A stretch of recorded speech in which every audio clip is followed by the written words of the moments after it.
Hello everyone and welcome back to the channel for another video. So in today's video we are going to be decorating with the new Bayou fishing hut kind of style house that is in the premium shop this week. I love this little house, I think it's absolutely adorable and I had to pick it up, and I wasn't sure at first where to put this.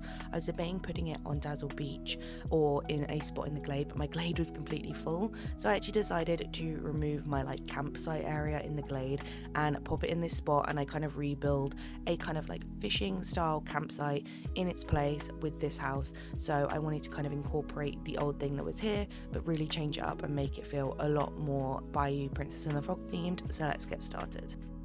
So first off, I've placed the fishing hut in this little spot over the water. I like the fact that this house can go on land or in water, so I kind of did it on both.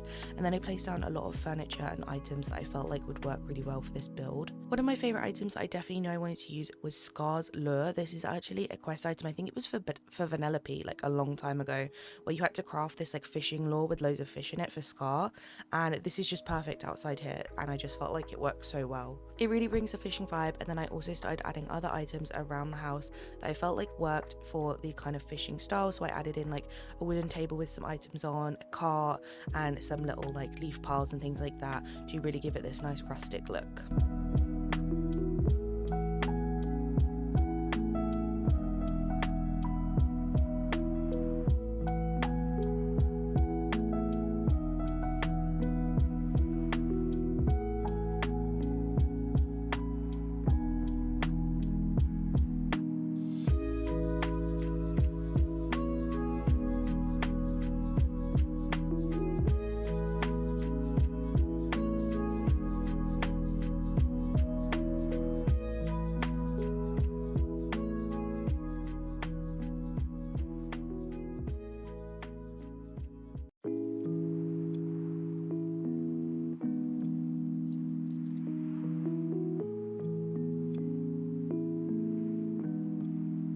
Now once I created a little campfire in front of the actual house where people could obviously sit and hang out, I started dotting around the rest of the furniture and started figuring out what I wanted to use for the actual campsite. I used 2 of the craftable tents that we get with the DLC. I did have 3 tents in this spot originally, but because I was condensing it so much, I decided to just go for the blue and the green tent because they're a lot smaller and just give off a better vibe in here and fit everything better.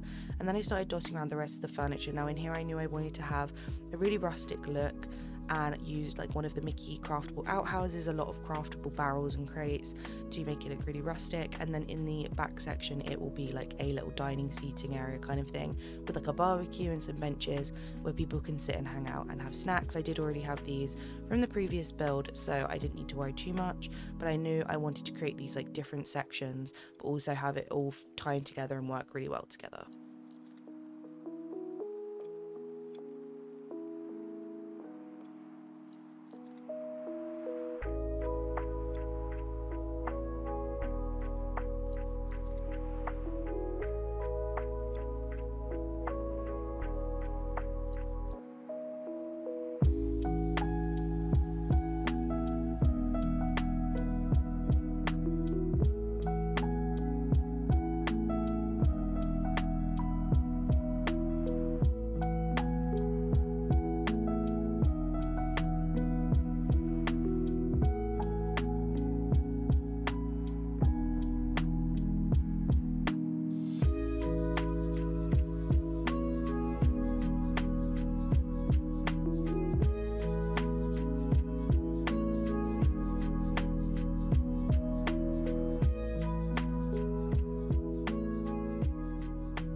Once I had gone in with the majority of the furniture and kind of got it in the spots I wanted to get it into, I then went in and started adding foliage around the edges of the path. I used a lot of ferns and overgrown foliage to make it feel very kind of forest-like in here, and so I used the ferns and the butterfly flowers to kind of line everything, and then started adding in some of the traditional glade bushes all around the path and also around the back, and also added in some meadow grass in those kind of open grassy spots to again give it that really overgrown look.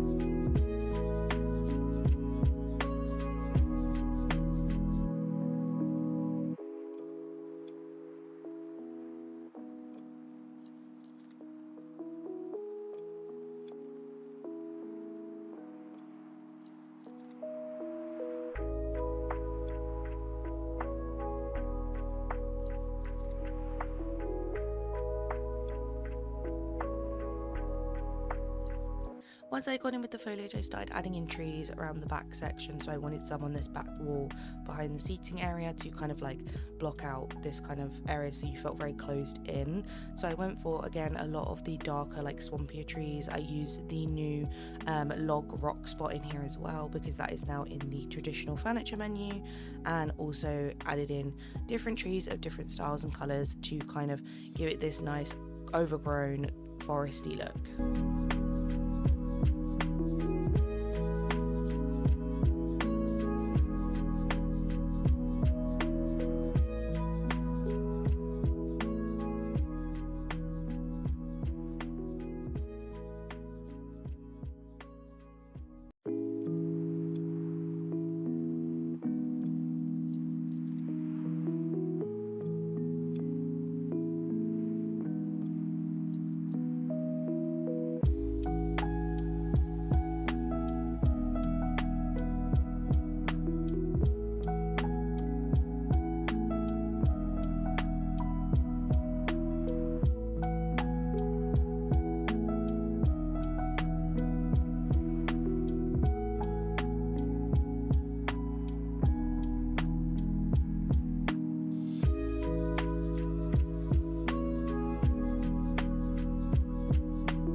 After that, I added in some of the new lily pads into this build. I wanted to give it that Princess and the Frog feel in here, which you kind of didn't really get until this point.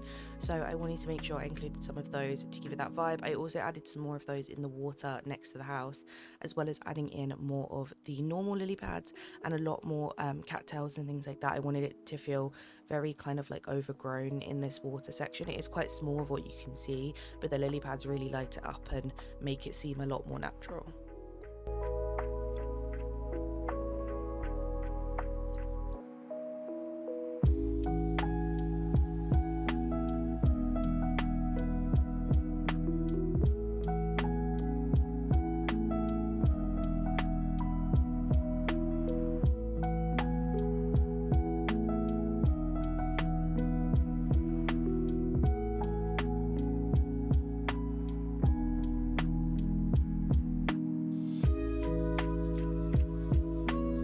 After that, one of the final touches I did was go in with some lantern posts, just to obviously add lighting around this area and match the rest of the pathway itself, and then finally added in some of the new fireflies to really light up the area and finish off the look of the build.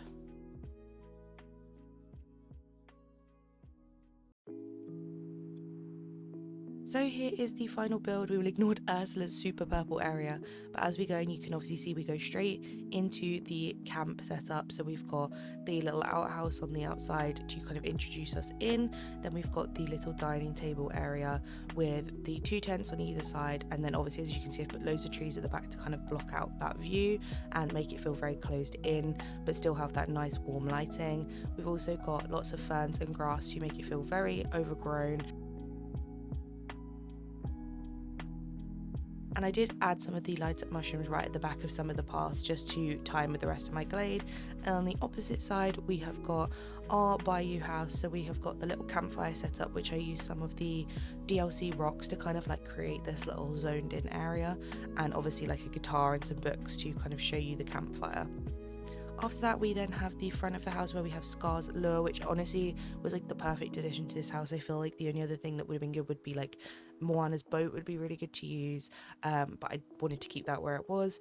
And then on the opposite side, we have got the table with all the decorations on, and this nice overgrown grassy house setup with the bright lake on either side.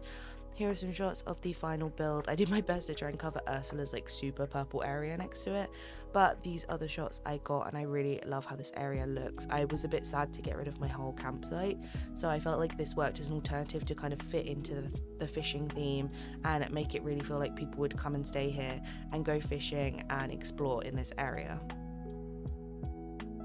that is the end of the video. I hope you guys enjoy. Let me know what you think of this setup for this house skin in the Glade. I didn't have much room in here, so I felt like it was a bit of a challenge, but I actually feel like I managed to figure it out, and it actually ended up being a really cute spot. I was debating putting it on Dazzle Beach, so if you did want to see a example of this house on Dazzle Beach and how I would decorate it, let me know down below and I'll see if I can get that sorted for you guys. Thank you so much for watching. Make sure you like and subscribe, and I will see you all in the next one. Bye.